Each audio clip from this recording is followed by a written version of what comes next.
రెడీగా breaking update చూద్దాం. మాజీ ఎంపీ కొండతాల రామకృష్ణ త్వరలోన జనసేనలో చేరబోతున్నారు. కొద్దిసేపటి క్రిందట పవన్ కళ్యాణ్ తో కొండతాల భేటీ అయ్యారు. పార్టీలో చేరిక విషయంపై చర్చించారు. టీడీపీతో పొత్తులో జనసేన త్వరలోనే అభ్యర్థులను ఖరారు చేయనుంది. ఈ నేపథ్యంలో కొందరు నేతలు ఆచితూచి అడుగులు వేస్తున్నారు.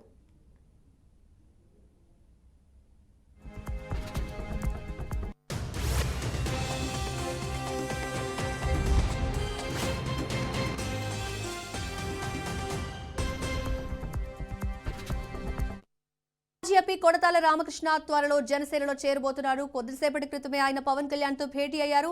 పార్టీలో చేరే విషయం గురించి, టీడీపీతో పొత్తు, జనసేనలో అభ్యర్థుల ఖరారు, ఈ విషయాల గురించి డిస్కస్ చేయబోతున్నారు. ఈ నేపథ్యంలో కొందరు నేతలు ఆచితూచి అడుగులు వేస్తున్నట్టుగా తెలుస్తోంది. ఇదే అంశానికి సంబంధించిన డీటెయిల్స్ మా ప్రతినిధి శ్రీనివాస్ నుండి తెలుసుకుందాం. అయితే శ్రీనివాస్, కొండతాల రామకృష్ణ జనసేన ఎంట్రీ ఏ విధంగా చూడొచ్చు? దీనికి టీడీపీకి ఈ పొత్తులో ఉన్న సంబంధించిన అంశాల గురించి డిస్కషన్ ఏమైనా వచ్చిందా? మౌనిక, కొద్దిసేపటి క్రితం జనసేన పార్టీ అధినేత పవన్ కళ్యాణ్ తో మాజీ ఎంపీగా ఉన్నటువంటి కొనదల రామకృష్ణ ప్రత్యేకంగా భేటీ కావడం జరిగింది.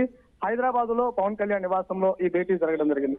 ముఖ్యంగా చూసినట్లయితే కనుక జనసేన పార్టీలోకి వలసలు ఊపందుకున్నాయని చెప్పవచ్చు. వైజాగ్, అది ముఖ్యంగా ఉత్తరాంధ్ర ప్రాంతం నుంచి కూడా భారీ సంఖ్యలో వలసలకు అవకాశం ఉన్నటువంటి పరిస్థితి ఉండడం జరిగింది. ఇప్పటికే తెలుగుదేశం జనసేన పార్టీ పొత్తులో ఉన్న నేపథ్యంలో రానున్న ఎన్నికల్లో సీటు కన్ఫామ్ అయితే గెలుపు కన్ఫామ్ అనే ఒక ఉద్దేశంతో నేతలంతా కూడా స్వీకరిస్తున్నటువంటి పరిస్థితి.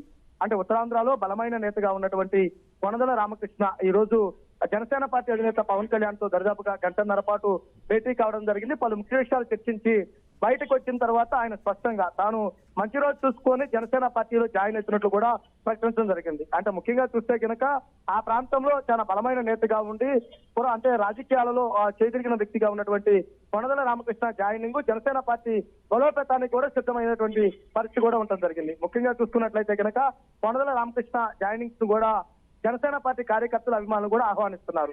అయితే ముఖ్యంగా చూసుకున్నట్లయితే కనుక తెలుగుదేశం పార్టీ జనసేన పార్టీ పొత్తులో భాగంగా అనకాపల్లి ఎంపీ సీటును కొనదలు ఆశిస్తున్నారు. ఆ సీటుకి ఆయనకి దరిదాపుగా మార్గం దానికి సంబంధించి సూచనప్రాయంగా అంగీకారం తెలిసినటువంటి పరిస్థితి కూడా ఉన్న నేపథ్యంలో రానున్న రోజుల్లో అంటే 21వ తారీఖు మంచిదిగా భావిస్తున్నారు. 21వ తారీఖు ఆయన జాయినింగ్ కూడా ఉంటుందని కూడా వాళ్ళ అభిమానులు చెబుతున్నటువంటి పరిస్థితి. అదేవిధంగా గుంటూరు ప్రాంతం నుంచి కూడా బాలశౌరి అంటే మచిలీపట్నం ప్రజెంట్ ఎంపీగా ఉన్నటువంటి బాలశౌరి కూడా 21వ తారీఖే అక్కడ జాయిన్ కావడానికి కూడా సిద్ధమయ్యారు. ఆయన కూడా గతంలోనే వైసీపీ పార్టీకి పోయిన వారంలోనే వైసీపీ పార్టీకి రాజీనామా చేశారు.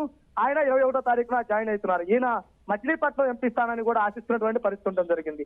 అయితే ముఖ్యంగా చూసుకుంటే ఒకవైపు ఉత్తరాంధ్రలో బలమైన నేతగా ఉన్నటువంటి కొనదల రామకృష్ణ జాయినింగ్, మరోవైపు ఇక్కడ చూసుకుంటే గుంటూరు ప్రాంతానికి సంబంధించి చూసుకున్నట్లయితే కనుక వల్లభనేని బాలశౌరి జాయినింగ్, ఈ రెండు కూడా జనసేన పార్టీకి కలిసి వచ్చే అంశంగా చెప్పవచ్చు. అయితే శ్రీనివాస్, ఇక్కడ జనసేన టీడీపీ పొత్తు అంశం తెరపైకి వస్తుంది కదా, టీడీపీలో కాకుండా జనసేనలోనే వీళ్ళందరి జాయినింగ్స్ చూస్తుంటే ఇప్పుడు జనసేన బలం పెరుగుతున్నట్ట? అంటే ముఖ్యంగా చూసినట్లయితే కనుక ఇప్పటికే తెలుగుదేశం పార్టీలో ఒక్కొక్క నియోజకవర్గానికి 2-3 పోటీ పడుతున్నటువంటి పరిస్థితి ఉండడం జరిగింది. కానీ జనసేన పార్టీలో జాయినింగ్ తో పాటు కన్ఫర్మేషన్ కూడా క్లారిటీ ఉన్న నేపథ్యంలో అక్కడ పోటీ తక్కువ ఉన్న సమయంలోనూ అదేవిధంగా ఆయా ప్రాంతాల్లో వెల్వెట్ అయిన నేతలకు ఎవరైతే అవకాశం ఉంటుందో వాళ్ళందరూ కూడా జనసేన వైపే మొగ్గు చూపుతున్నటువంటి పరిస్థితి ఉంది. అంటే ఇప్పటికే తెలుగుదేశం పార్టీ ప్రతిపక్ష పార్టీలుగా ఉన్నటువంటి నేపథ్యంలో అక్కడ ఉన్నటువంటి నేతల యొక్క తాకిడి ఏదంటే ఆ ప్రాంతంలో ఉన్నటువంటి సిట్టింగ్ కానీ మాజీలు కానీ లేదనుకుంటే అక్కడ సీటు ఆశిస్తున్న వారు కానీ వారన్నింటినీ కూడా ఇబ్బందులు ఎదురైతున్న దృష్ట్యా జనసేన పార్టీలో జాయిన్ అయ్యాలని నిర్ణయించుకొని వీరు జనసేన వైపు ముక్కు చూస్తున్నటువంటి పరిస్థితి అయితే కనుక ఉంది. Right Srinivas, thanks for your details. మొత్తానికి జనసేన పార్టీలోకి కొనతల రామకృష్ణ చేరిక గురించి చర్చలు జరుగుతూ ఉన్నాయి.